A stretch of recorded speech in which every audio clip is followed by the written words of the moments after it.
I might be too cynical, or maybe I'm just realistic, but it sort of felt like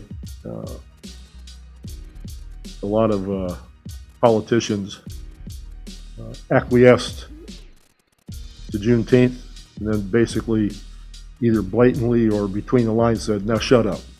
You got that, be happy. What else do you want? Justice?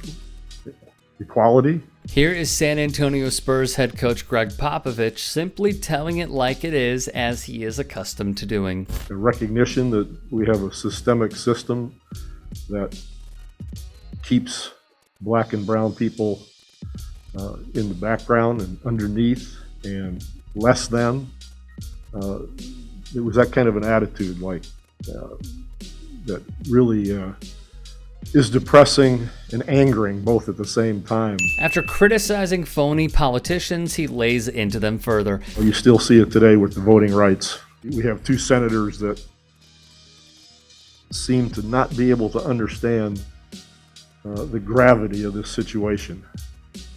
And it's for political reasons. And they must think that we're stupid, or they just don't care, or both. It's that and more, Pop. He is right, however, that the political reasons are there. Joe Manchin of West Virginia was pressured by a former Mitch McConnell aide who runs the One Nation PAC to uphold the filibuster and stagnate voting rights. We're working with these state legislators to make sure they have all of the information they need to draft the bills. In some cases, we actually draft them for them, or we have a sentinel on our behalf give them the model legislation, so it has that grassroots. Jessica Anderson, a former Trump aide, now runs dark money group Heritage Action for America. This leaked video reveals how Heritage is leading a massive right-wing campaign to suppress voting rights in key battleground states like Georgia, Arizona, Florida, and Iowa. Just this year. The Heritage Foundation is one of the best funded think tanks in Republican circles. They write the policy, and their sister organization, the dark money group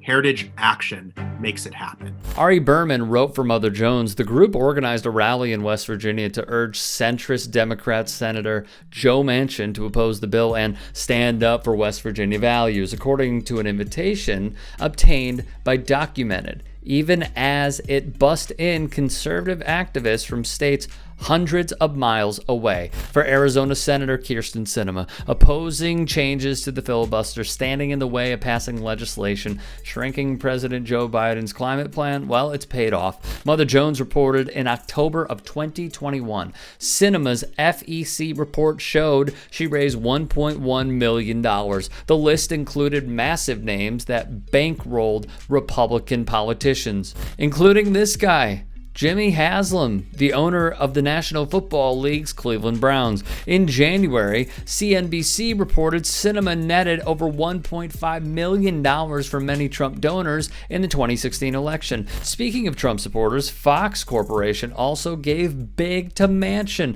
The Fox Corp PAC, which is funded in part by conservative media mogul Rupert Murdoch, gave $1,500 to Manchin's 2024 re-election campaign in June, according to a disclosure to the FEC. The campaign raised just over $1.4 million in that second quarter. Because of her antics, Senator Sinema was given the thumbs down. Donors and progressive organizations have announced they are pulling their support, and Sinema could also face a serious primary challenge in 2024 should she run for re-election to the Senate. The doom and gloom question, will it even matter? Voting rights expert Ari Berman weighs in. She disrespected American democracy. Her and Joe Manchin are allowing Republicans to set the terms of the entire fight. Because what's happening is Republicans in the states are passing all of these voter suppression laws on simple majority party line votes. But Sinema is saying we can't protect voting rights in the U.S. Senate on a party line, simple majority vote. And so what she's essentially saying is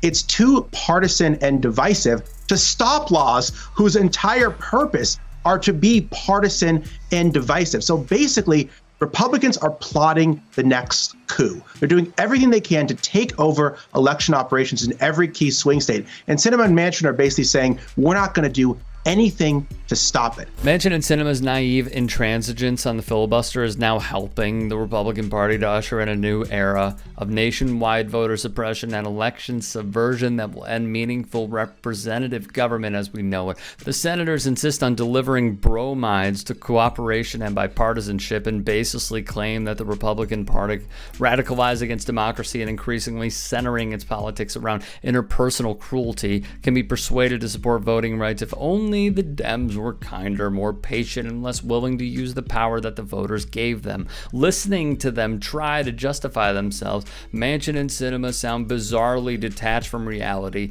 as if they're reading lines from the wrong play. The Senate they describe, the Republican colleagues they imagine themselves to have, the country they think they are living in, none of these bear much relation to the present reality of politics in America. They offer no solutions for that reality and no insight into its increasingly frayed constitutional order. Their best ideas consist of pretending that the Senate is not what it is, pretending that Republicans are not who they are. Like ostriches with their heads in the sand, they think that if they pretend not to see what's happening, then the circumstances will change by the force of their denial. This hasn't worked, but Manchin and Sinema seem more committed to maintaining the delusion than to protecting the rights of this American people. And this is what makes their failure to do what is necessary to protect voting rights not only a tactical failure, but also a moral one.